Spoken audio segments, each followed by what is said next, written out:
राम राम मंडळी आज मी बनवला आहे हापूस आंबा टाकून प्रसादाचा शिरा. चला तर मग सुरुवात करूया बनवायला. फ्राय पॅनमध्ये मी तूप टाकलेलं आहे. 1 वाटी रवा घेतलेला आहे. रवा खमंग भाजून घेऊया, कारण आता सीझन आंब्याचाच आहे तर म्हणलं चला आंब्याचा शिरा बनवून बघूया. छान होतो आणि खायलाही खूप टेस्टी लागतो. रवा झालेला आपला खमंग भाजून, बघू शकता. तूप थोडंच टाकायचं, एकदाच तूप नाही टाकलेलं आहे मी. आता परत तूप घेतलं, याच्यावर ड्रायफ्रूट भाजून घेऊया.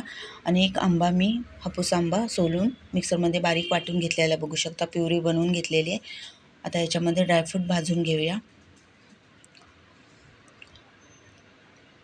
त्याच्यावरती मिक्सरमध्ये बारीक केलेला आंब्याचा रस टाकूया.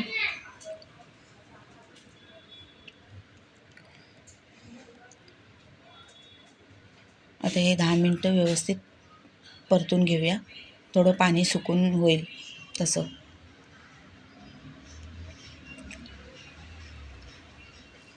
आता मी दूध उकळायला ठेवलं आहे. 1 ग्लास दूध घेतलेला आहे, म्हणजे 1 वाटी रवा, पाव लिटर दूध, 1 हापूस आंबा आणि पाव वाटी साखर.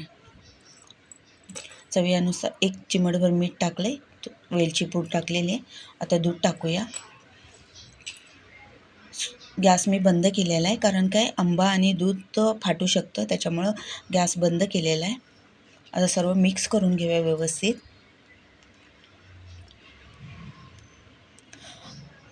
आता मी लगेच रवा टाकलेला आहे. रवा एकत्र करून व्यवस्थित मिक्स झाल्यावर मग गॅस चालू करणार आहे मी, कारण काय पटकन फाटू शकतो दूध, ते बरोबर नाही.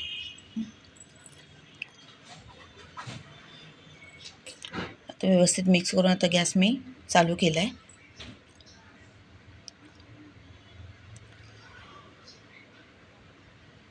आता स्लो गॅस करून झाकून ठेवूया 5 मिनटं. बघू शकता आपला छान असा झालेला आहे. एकही त्याच्यात गाठ झालेली नाही आहे आणि व्यवस्थित असा खमंग फुललेला आहे, बघू शकता. आता परत मी 2 चमचे तूप टाकलेलं आहे. व्यवस्थित मिक्स करून घेऊया. आणि पाव वाटी साखर टाकलेली आहे.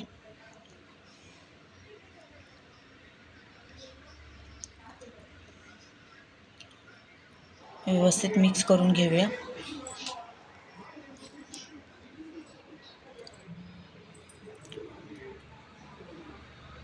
आता परत झाकून ठेवूया 5 मिनटं स्लो गॅसवरतीच. बघू शकता छान झालेलं आहे आपलं, कारण साखरेचंही ते पाणी हे होतं ना, त्याच्यामुळे अजून रवा फुलतो.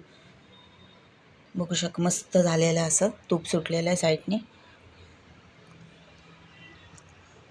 आता वाटीमध्ये मी खाली ड्रायफ्रूट टाकून घेतलेले आहेत, बघू शकता. आता याच्यामध्ये मी शिरा काढून घेते आणि प्लेटमध्ये वाटी उलटी करायची. मस्त डेकोरेशनही वाटतं आणि दिसायलाही छान होतं, बघू शकता. अशा प्रकारे शिरा बनवून बघा आंब्याचा.